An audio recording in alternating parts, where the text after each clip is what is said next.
Good morning, everybody. I'm Charlie Fink. It's December 20th, 2021. I'm here with my partner in crime, Ted Schilowitz. It's a special edition of This Week in XR, and this week we have our friends, Ann McKinnon, the editor and publisher of the Boolean VRAR blog, Dean Takahashi of VentureBeat, and Ben Lang, the founder, editor, and publisher of Road to VR. Thanks for joining us this morning, everybody, for this year-end roundup. So, Ann, we'll start with you. 2021. What were the big stories this year for you? Sorry, what was that, Ted? I want to talk about the big stories of the year, and let's just stipulate everybody is going to talk about metaverse and crypto. So we'll each take cue off the previous person to avoid repeating ourselves unless we disagree. Maybe it's the approach of. We'll start with those two, Ann, and then you can add any that you think. And maybe, Charlie, maybe it's an approach of the obvious and the inobvious, right? Because everybody knows the obvious. What's the one that you kind of thought was really interesting? But it is also true that the obvious has many cuts to it. Yes. Right. Yeah. We're not just talking about one thing when we talk about crypto at this point. Right. We're talking about cryptocurrencies. We're talking about NFTs. We're talking about play to earn and all of these different ideas that have arisen, in the general category of crypto in the past 12 months, which, I think we can all agree is sort of the year that crypto, barged into the mainstream, possibly related to the metaverse or not. Lots of back and forth with people about that. It's certainly not established. But Ann, you look at a whole different world than I think we do. You really are deeply steeped in the arts around AR and VR. Yeah, I think the question, I guess the obvious is we all know it is happening, being the metaverse, Web 3.0, blockchain, play to earn. But the question we don't really know is, what does it mean? And in the next year, where is it going to take us? And I think the play to earn, especially code-free platforms that makes everyone can be a part of the movement and create things, is going to make this all happen a lot faster, because especially younger kids who are growing up on these platforms are creating things that we could never have imagined with the tools available. So as we're seeing this become easier to enter the market, and we're seeing more creativity and also user behaviors changing, where over the last year, people are playing online, working online, socializing online.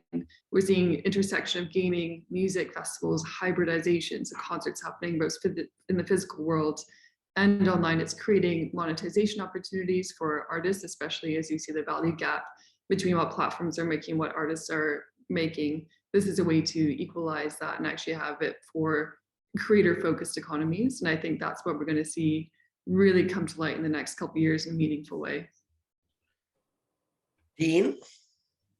Yeah, I'd agree that creators are going to be very interesting in this whole big picture. And I think like the news of the year that was interesting was, of course, Facebook becoming Meta and declaring that they're a metaverse company and saying that they're going to support an open metaverse. And that sort of raises the interesting question of how is everybody going to collaborate across companies and across industries to make this all happen. And I think everybody will have a different interpretation of metaverse and openness and et cetera.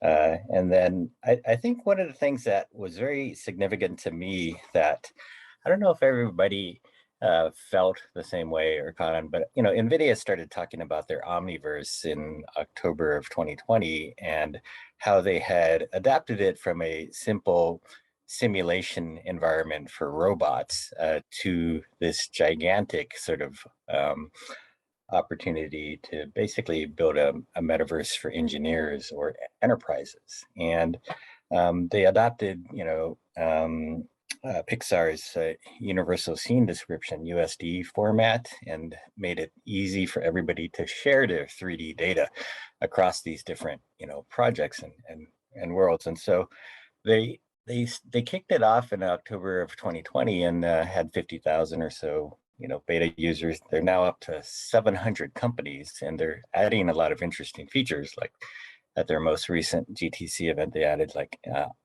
Omniverse avatars. And then they also said that they're going to tie it into some other projects that they're working on. Like the biggest project that they have is a climate change model that they're developing for the entire Earth, and they're calling this the Earth 2 supercomputer, and they're going to build a digital twin of the Earth on a meter level scale so that they can accurately predict the weather and then climate change for forecasts for decades to come. And they see this as like a sort of imperative for saving the planet, right? And if they do that, I asked Jensen Huang, the CEO of NVIDIA, about this, and he said, we get the metaverse for free when we do this digital twin of the Earth. And so you have this other reason to build a gigantic model of the Earth. But well, then of course, once you that's do Niantic's approach too, right? yeah, once you do it, then you've got this metaverse. And so I think that was sort of maybe one of the most underrated sort of pieces of news out there, because we get this gigantic foundation of digital artistry and sort of this replication of the Earth as the base foundation for starting to work on metaverses, right? Ben, what's your take?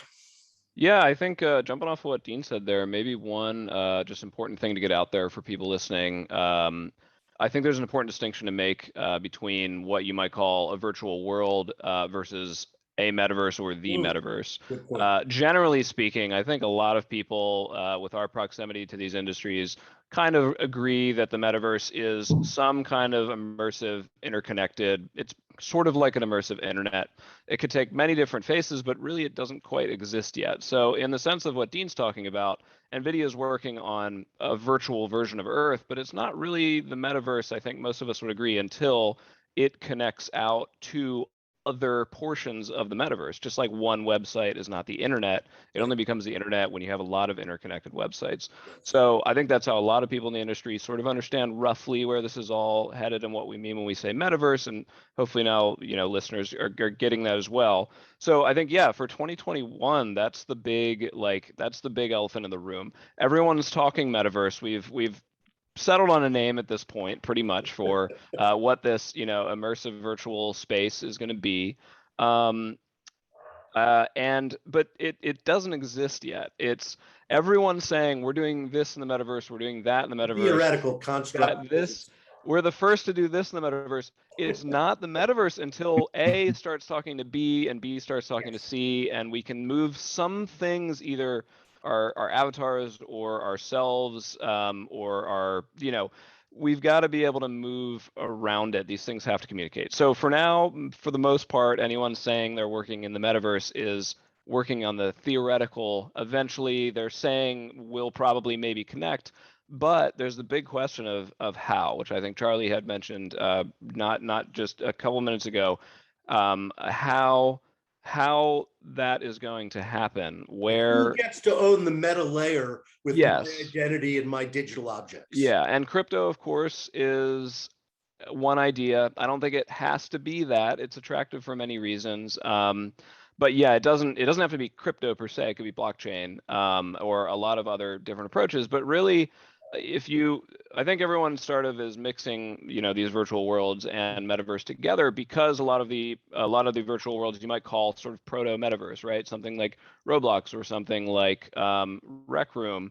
You have lots of different experiences made by different people in one place, and everyone accesses them through this common interface of sort of their character, their avatar, and they experience that world through that point of interest. So once we have a whole network of these different platforms that are hooked together, just like we have websites that link from one to the other and do different experiences, that will start to become the metaverse. But actually, I'm curious to see when that happens. When do the first two big meaningful links happen, where all the other peripheral I'm doing this in the metaverse, people say, oh, I want to be part of that network, and everyone starts hooking in. That's not happening yet, but we're going to see that critical mass at some point. And by the way, that might happen as it does in the book Ready Player One in a game universe, right?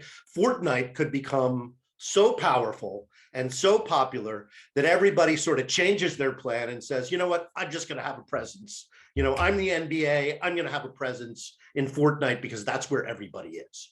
Now, I'm not suggesting it will be Fortnite. I actually think it probably won't be, although that's certainly a contender, in this early stage of this horse race. But I completely agree with you, Ben. We're in the phase where we have lots of small m metaverses or virtual worlds, if you will, that are not connected and have no real prospect of being connected anytime soon. And I think the two issues are, as you mentioned, this meta layer, which, you know, everyone would have to agree upon, but I don't see how that would happen. You know, that's sort of like Apple and Android, iOS and Android playing together. That hasn't happened yet. So whether the Apple metaverse and the Google metaverse and the Meta metaverse all come together is an open question. And then something no one has considered yet in our conversations in the VR press is that there is not one internet. And 3/4 of the world is looking at an internet that is quite different and controlled quite differently than the one we see in the West. So again, I think it's part of our preening overconfidence that this will be a Western construction, but there are equally powerful arguments about why it won't be. So not only if we all agree on this meta layer, it would have to be adopted by China and by Russia and by countries in Asia and Africa that have highly controlled internets, and those governments would have to be willing to let go of that control. And I just don't see Russia having any interest in being part of any metaverse that's controlled by an American company or the American government. There's just no way. So when we do have this metaverse, whenever that is, I still think it's not going to be the metaverse.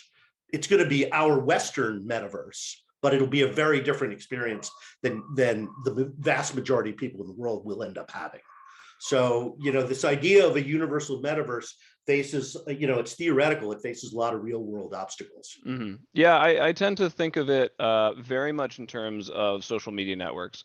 There's the concept of the network effect where, you know, once you start getting a critical mass of people, other people want to join those people in what they're doing. The platform, it just has to have a minimum bar of competency. If they can figure out that network effect, sometimes it becomes an unstoppable train. And so we see this where, you know, on Facebook, there's billions of users who operate and do a bunch of different stuff on this one website under this one platform, and they have their profiles and their, you know, their character, whatever you'll call it, that exists there. They have their version of themselves that exists there. Their photos or, like, you know, it could be their inventory, whatever. Twitter is a whole different network. Most people, there's no connection between your Facebook profile and your Twitter profile unless you do it, you know, manually sync those. The idea of this, that the metaverse would necessarily perfectly link all these different major networks is maybe not going to happen, Charlie, to your point. We might just continue to have these very large siloed experiences that are popular and do certain things really well, where everyone says, I'm going to go to Facebook to do this, but for a different thing, they have their different character, their different inventories on a different platform or network, like Twitter is to Facebook, right? These things may never directly talk to each other. I think the promise of the metaverse is that we hope that they all will at some point, but whether or not that's the market reality is another question. I think there is one interesting force that we saw with Fortnite, which was that they became so popular that they forced interoperability upon the platform owners in games, right? And so they basically said, look, you know, if you want Fortnite on your platform, you have to make it work with multiplayer gaming on the Xbox, on PlayStation, on the Nintendo Switch, and that we have to have this crossplay. And if you don't allow for that crossplay, then you're not going to get it on your platform, right? And so then we sort of saw a preview then of how a metaverse could actually happen or evolve, and that is one company becomes powerful enough to actually dictate terms to the others that you have to participate in this metaverse or else you're going to be left out of it. And that turned out to be powerful enough to actually make something happen that people thought would never happen in games, which was that you could be on a Nintendo platform and you could play against somebody on the Xbox or the PC or PlayStation. Yeah, Dean, I think you hit upon, as you guys were all talking, I was like, I wonder if you'll get to the thesis that popularity and success leads to inevitable interoperability. So Charlie and I have talked very often about, yes, Ben was very correct about, now we have a term for it, comes colloquially from the book, from Neil Stephenson, and we have a word that we can all use universally. So there's popularity in and of itself, right?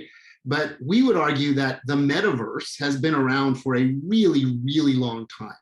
The minute that people got on the wire in whatever that form of was, we go all the way back to the telegraph and the early telephone and the early concept of broadcast television, and then the last, let's call it 45-ish years of the internet, we used to call the World Wide Web, and now we have the term IoT, the Internet of Things. Everything is sort of interconnected and somewhat interoperable because of its popularity, right? Companies track and drive to where it makes sense to garnish and gain customers and both financial and creative success. And now all we're seeing, you made a great point about what NVIDIA is doing, all we're seeing is the next evolution of this interconnected world that we're all in. We're all in it right now using one of many clients. This one happened to get popularity across the pandemic, right? And Skype sort of fell off the radar, which a lot of people were like, how did Skype fall off and Zoom catch on? It's an interesting thing to study. But you sort of get to this like concentric circle among concentric circle. And then all we're doing is studying where is the level of the walled garden going to end up, right? And how often is it going to change based on people's backlash of that walled garden is too high? Facebook is trying to drive me into all their products, and I actually want to use these products. So therefore, blank, blank, blank. I'm gonna, revolt against that and go in a different place. And this is kind of the world that we exist in today. But what's happening is all these companies are learning how to capitalize on it and learning how to sort of play the game of what I would call pseudo interoperability, right? They're sort of stating that they're going to be interoperable, but they're struggling and wrestling with the fact of how do they become economically successful while they're truly interoperable. And probably a good company to point at as the evolution of it happened is Google, and how they managed to stay across multiple platforms, multiple users, felt open most of the time while ultimately it's really not, but driving you into their worlds and managing those gardens, right? So I think that's an interesting kind of area to maybe Let me interrupt if I might. Our friend Scott Stein from CNet has joined us a few minutes ago. Welcome, Scott. We're talking about big stories of 2021, and we all just sort of fell into the metaverse and started devouring this idea. I wonder if you wanted to jump in and add your thoughts.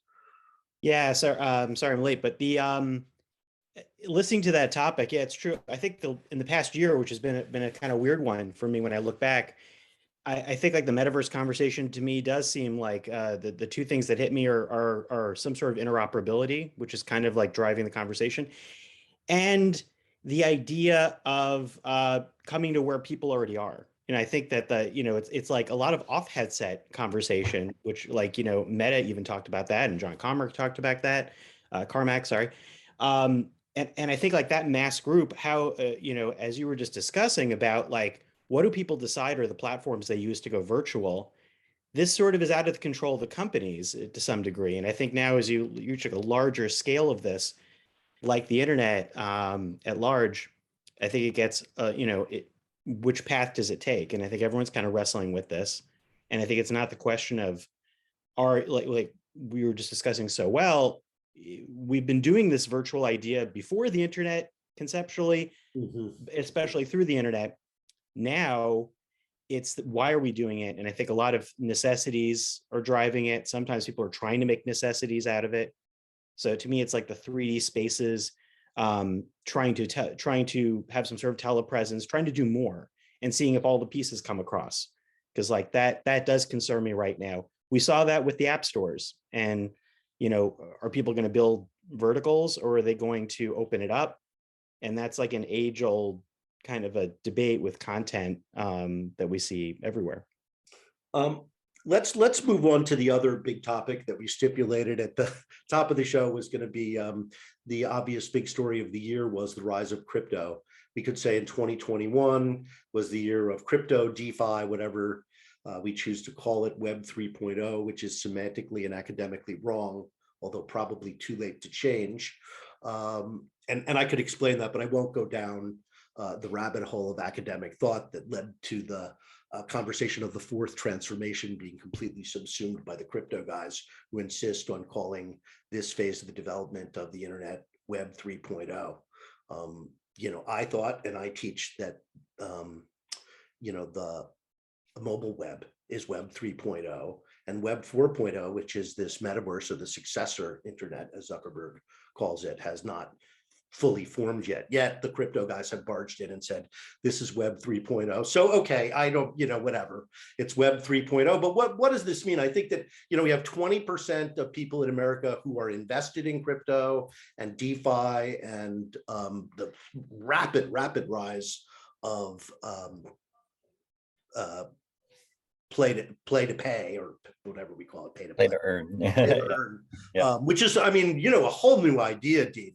I'd love to get your perspective on that, right? The first time I heard of it was when I heard of Axie Infinity, which was what, like 4 months ago? Yeah.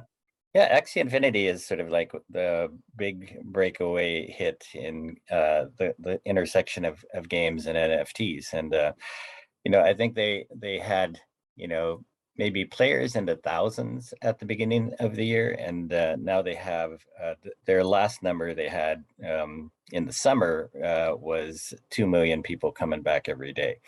And that change happened because, NFTs took off with things like NBA Top Shot, which were, sort of little video moments that you could buy as digital collectibles.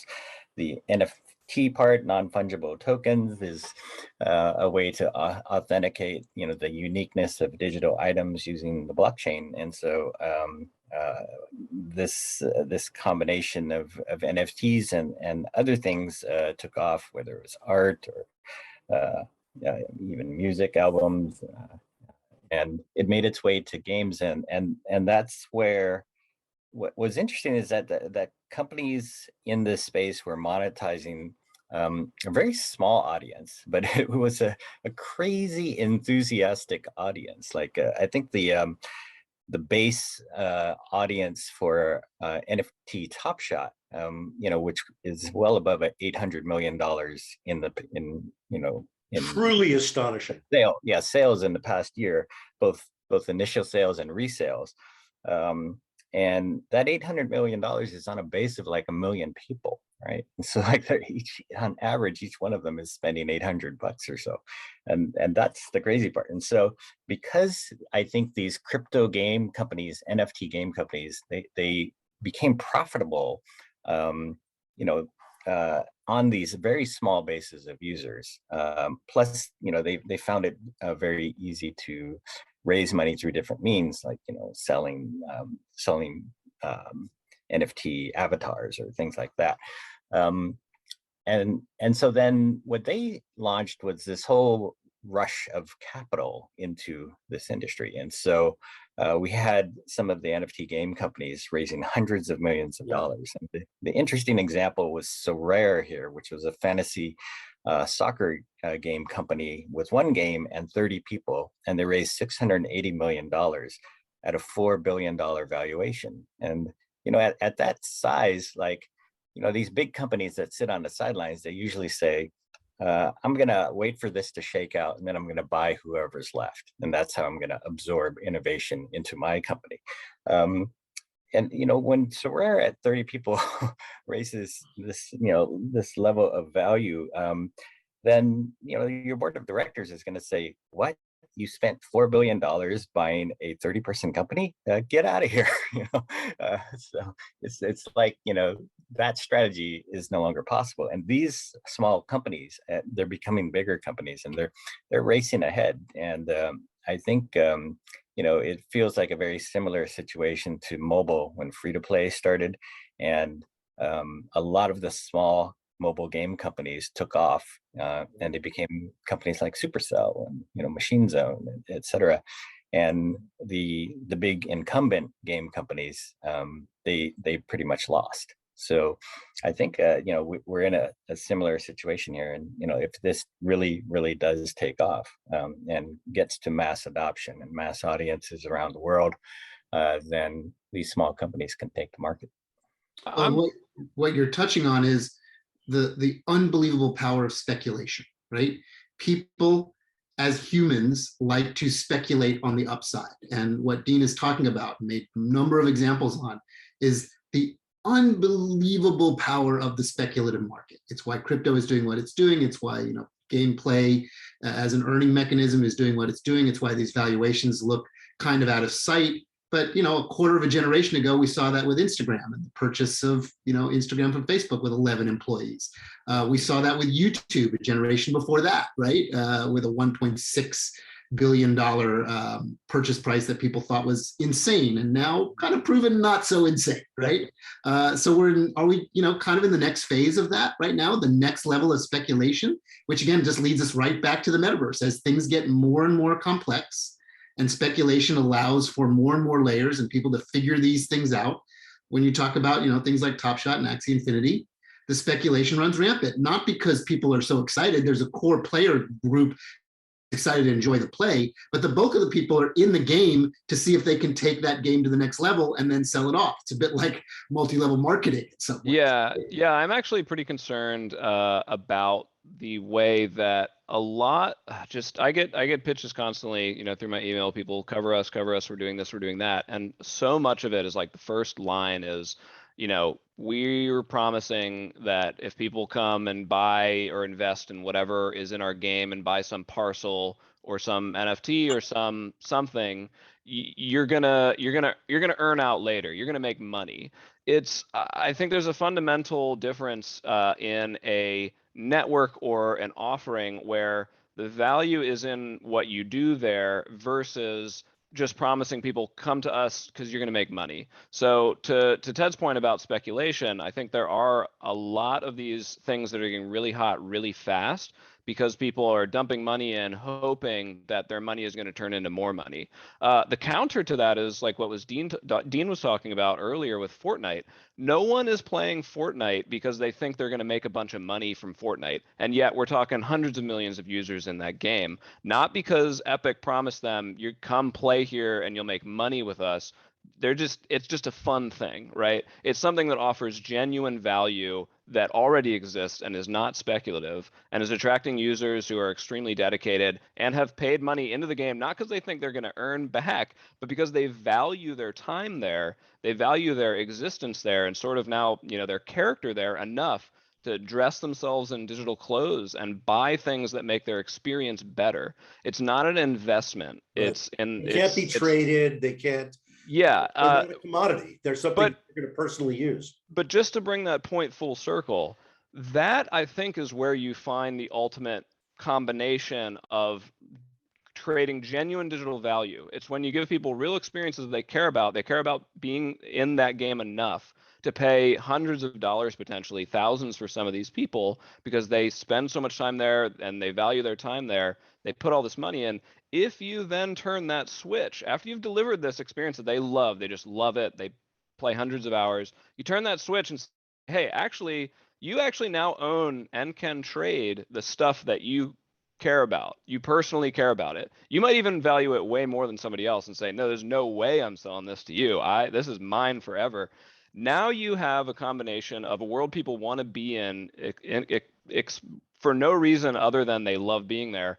And you have essentially given them money or value that they never thought they had. You've instantly created economy in that way. So to Dean's point, you know, and Charlie, I think you mentioned this earlier too, Fortnite or some other one of these companies that has an intrinsic value in what they're offering people could flip a switch and really disrupt these other places that are all built on pure speculation where no one would be there if there wasn't the speculation. Now you have all these dedicated users who can sort of, you know, own these items for themselves. That is where we might kick off something where I think will be better than the pure, you know, literal digital land grab type platforms I see popping up, where it's like no one is actually valuing the land other than they think it'll make them money later, where people in these games are so dedicated. I have to say the themselves. virtual land boom continues to perplex me because you're buying nothing but space on a server. And the promise that the person who owns that server is going to drive a huge audience to the real estate that you bought. And I think given who these people are, some of them are gifted entrepreneurs and crypto billionaires. So I get how they think they can do it. But I really am quite skeptical because how are they going to compete ultimately with Fortnite? Yeah, if they build Fortnite, they'd get the people onto the land, right? Right. But If until you have build that- Fortnite, you could sell land because you're selling an audience of 350 million people. If you buy land, even in the sandbox, which is growing quickly, or Somnamum space, which certainly with its mana currency is having tremendous success. But what they lack is a huge audience. They lack the 350 million people that Epic has. Anne, you had something to say about this, I saw. Please chime in.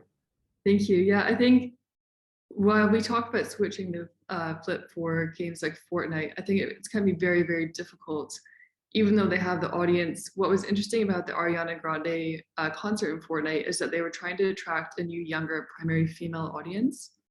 And while they did have this incredible event with Ariana, who has very dedicated fans, why would someone go and log into Fortnite? It's still an FPS game at heart. It's battle royale.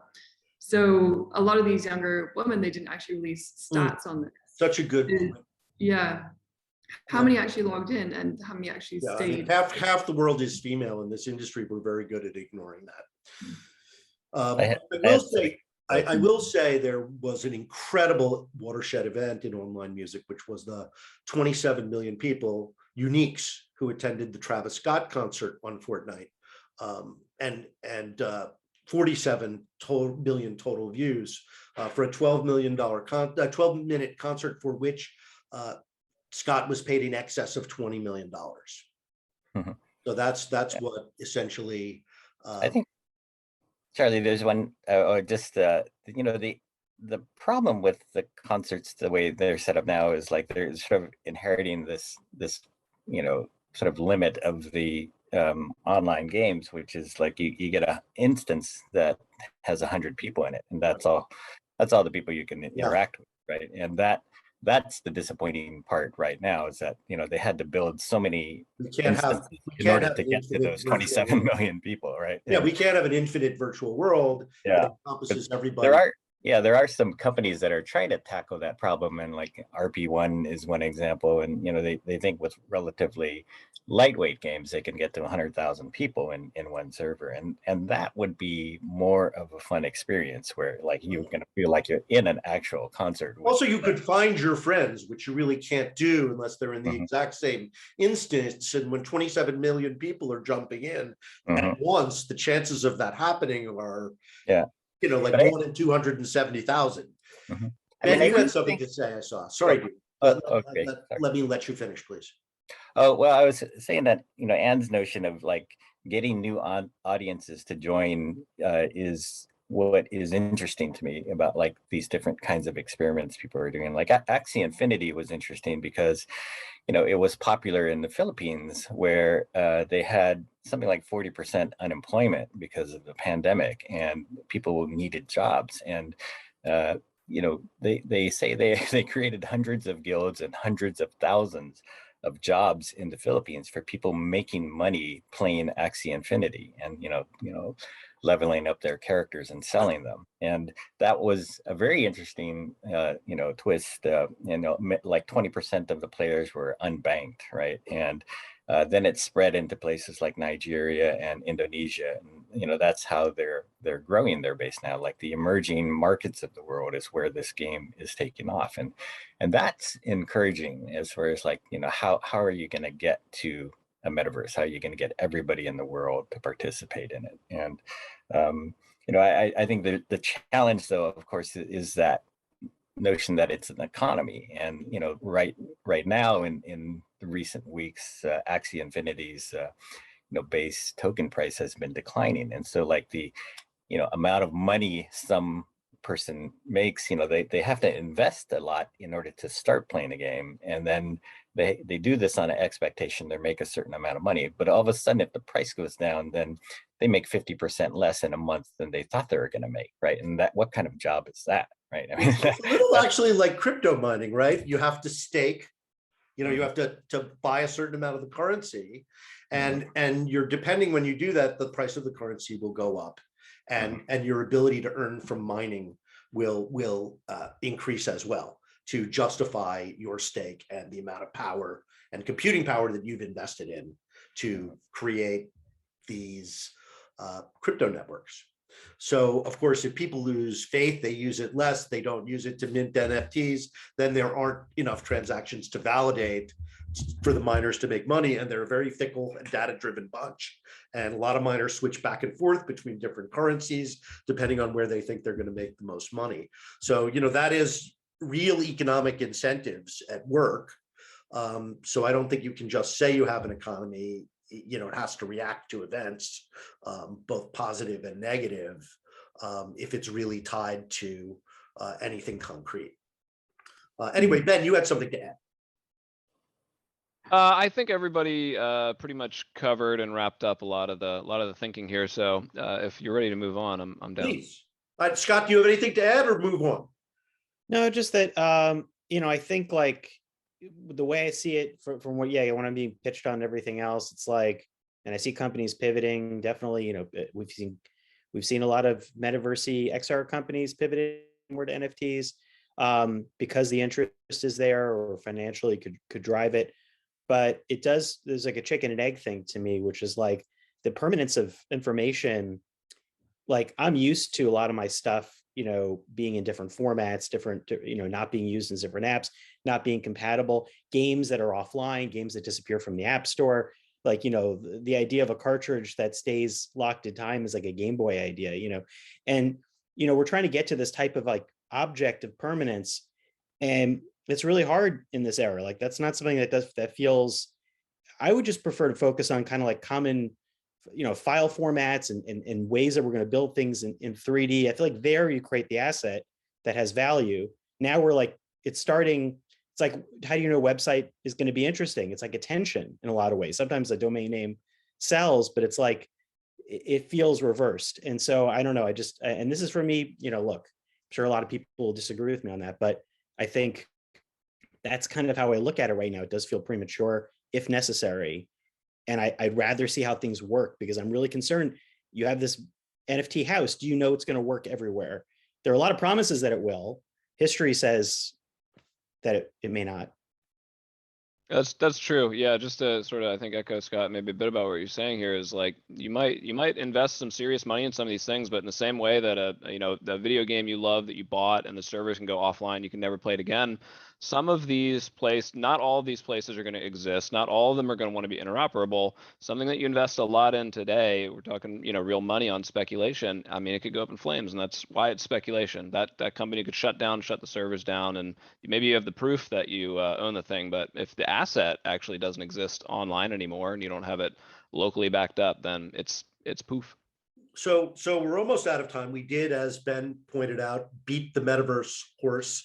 Let me just say on behalf of the writers here, if there are any PR and marketing people listening to this, for God's sake, stop using metaverse in your press release. It ruins your credibility. It often causes me just to discard your email. So please, the overuse and misunderstanding of this word in releases infuriates me. Because it shows me immediately that you don't know anything about what you're talking about. So why should I read your release? Just saying. Okay, so we've got just a little while left. So Anne, top stories of 2021 we didn't cover, and or your predictions for 22. Yeah, I think predictions for 2022. I think that the big companies in play like Epic Games and NVIDIA and Meta, I don't think they'll be the future of the social metaverse, whatever that may be. But I do think they will lead the way in enterprise because of the technology and innovation they're pushing there. But I think because Web 3.0 or metaverse is so community driven, and people will be play different roles at different times in their lives for different reasons, whether that be social or for commercial. So there's so much room for opportunity for startups, but also for people to create and to participate in different parts of this ecosystem. But I think we're going to see a lot of growth in the social space while the bigger companies will push on the enterprise. Dean? One thing going back a little bit was that I don't have as much patience for people who say the metaverse is already here, because I think we're really talking about something more imaginative than what's already here. and so, like, Strauss Zelnick from Take-Two Interactive said this year that Grand Theft Auto Online is the metaverse. If you think that there's going to be a metaverse, then we've got everything you're talking about there. But I think it has to be real time, like the real time internet, instant interaction, instant, moving between worlds, that type of thing, I think is what's not here yet. And that, people think it's real time because, there are games and things like that. But what we really have in mind is something a lot more imaginative. And that feels, like science fiction has pointed the way for us for a long time there, like The Matrix and all that. And all that feels like, 10 years away. I do feel like, one easy prediction is that, Epic Games showed off the Unreal Engine 5 with the Matrix demo, and that was pretty amazing. They're going to give away a city with it. And that's debuting in 2022, and that becomes. By the way, for those of us who are right? doing virtual production, a city scale map is pretty unbelievable, and it's going to enable a burst of creativity on that platform that we have not yet seen. So I personally can't wait. I can see 1,000 applications of it. And I think one of the big stories this year that I was going to mention, Dean, was the not rise of Epic Games, but Epic really coming out publicly and trying to define itself versus the biggest companies in the business, including Meta and including Apple. They are obviously headed for a blockbuster IPO.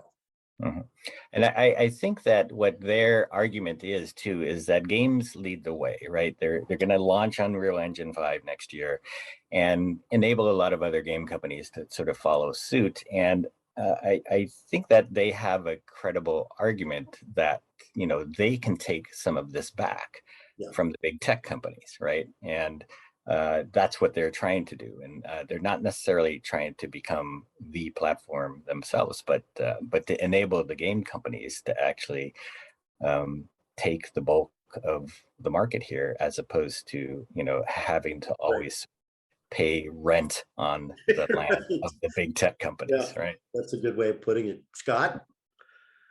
I think we've seen, like, to me, the past 2 years is like everyone's virtual living meets like the XR space, and like as that has flown in and rewritten some of it and reemphasized, that to me feels like what happened by the end of 2021. But what's interesting to me is you're mentioning, like, the metaverse as we imagine it not being fully here. I still think the hardware is a huge part of what needs to happen, and software intercompatibility. Like Quest 2 is not enough, and it's kind of boiled down to one voice in some ways in the space, as others have moved more towards business.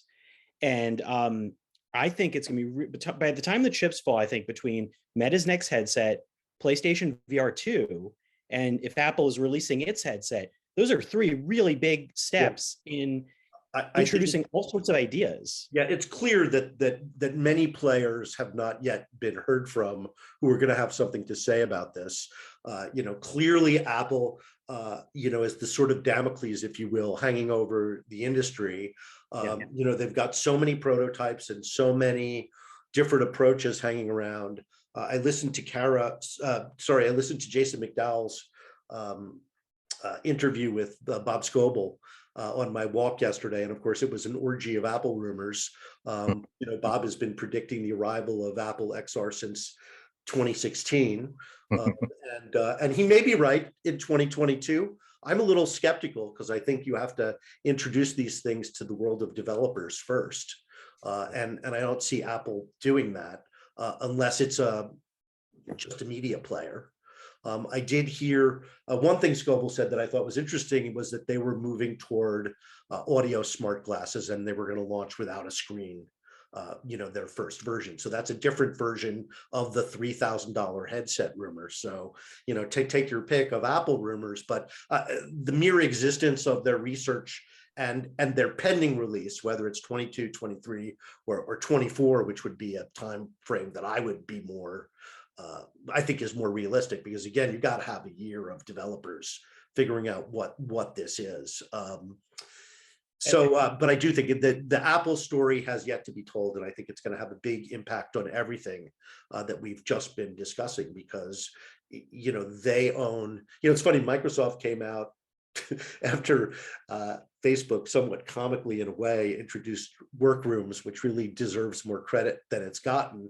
And they said, just to remind you, we have 250 million users of Microsoft Office, and particularly their conferencing platform. So it's sort of a way of putting Facebook in perspective. And certainly Microsoft is the other player that needs to be heard from more decisively in this growing development of the internet.